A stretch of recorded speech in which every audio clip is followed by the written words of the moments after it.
వ్యవసాయంలో ముందుకు సాగాలంటే విత్తనాలు ముందు ముఖ్యం. ఆ తర్వాత వెంటనే అవసరమయ్యేది ఎరువులు, ముఖ్యంగా యూరియా, డిఏపి, పొటాష్. డిఏపి, పొటాష్కి మార్కెట్లో ఎక్కడా లోటు ఉండదు. యూరియా కొరత మాత్రం ప్రతి సంవత్సరం వేధిస్తూనే ఉంటుంది. దీనికి కారణం లేకపోలేదు.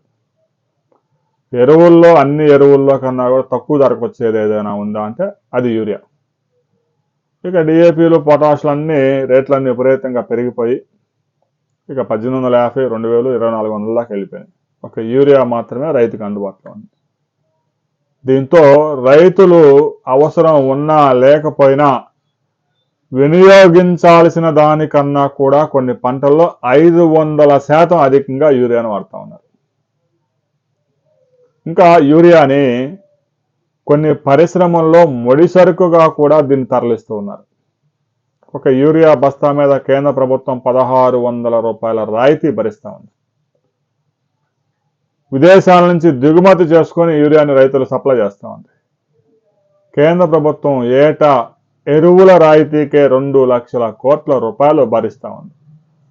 యూరియా వినియోగించాల్సిన దానికన్నా 500% అధికంగా ఉండడంతో నీమ్ కోటింగ్తో యూరియాని మార్కెట్లోకి తీసుకొచ్చారు. నానో యూరియాని లిక్విడ్ రూపంలో అందుబాటులో తీసుకొచ్చారు. నానో డిఏపిని కూడా అందుబాటులో తీసుకొచ్చారు. అయితే తెలంగాణలో పెద్ద ఎత్తున యూరియా కొరత ఏర్పడింది. ఖరీఫ్ సీజన్కి 8.3 లక్షల టన్నుల యూరియా అవసరం ఉండగా కేంద్రం నుంచి కేవలం 5.3 లక్షల టన్నుల యూరియా మాత్రమే అందింది. ఇంకా 3 లక్షల టన్నుల యూరియా షార్టేజ్ ఉంది. ముఖ్యంగా తెలంగాణలో గడిచిన 7-8 సంవత్సరాలుగా వరి సాగు విపరీతంగా పెరిగింది. భారతదేశంలో ఒకప్పుడు అన్నపూర్ణగా చెప్పుకున్న ఆంధ్రప్రదేశ్ కన్నా కూడా తెలంగాణలో వరి సాగు విపరీతంగా పెరిగిపోయింది. 1 కోటి ఎకరాల్లో వరి సాగు వేస్తూ ఉన్నారు.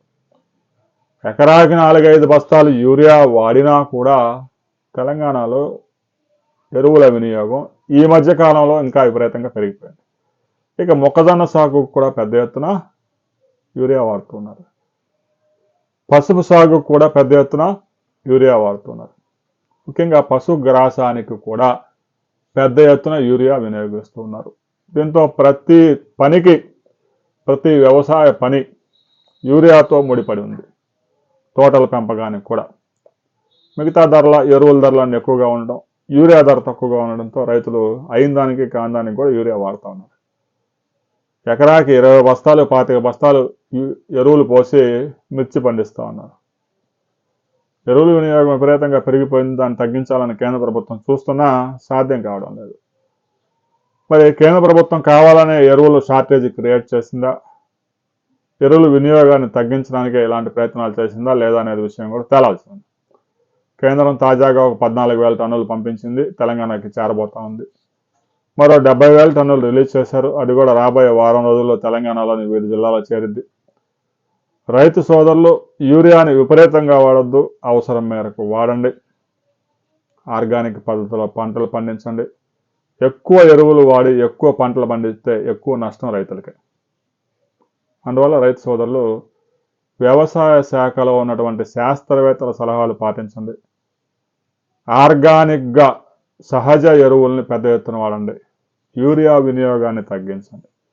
మీ ప్రాంతంలో యూరియా కొరత ఉందా లేదా అనే విషయాన్ని ప్రతి రైతు కామెంట్ చేయండి.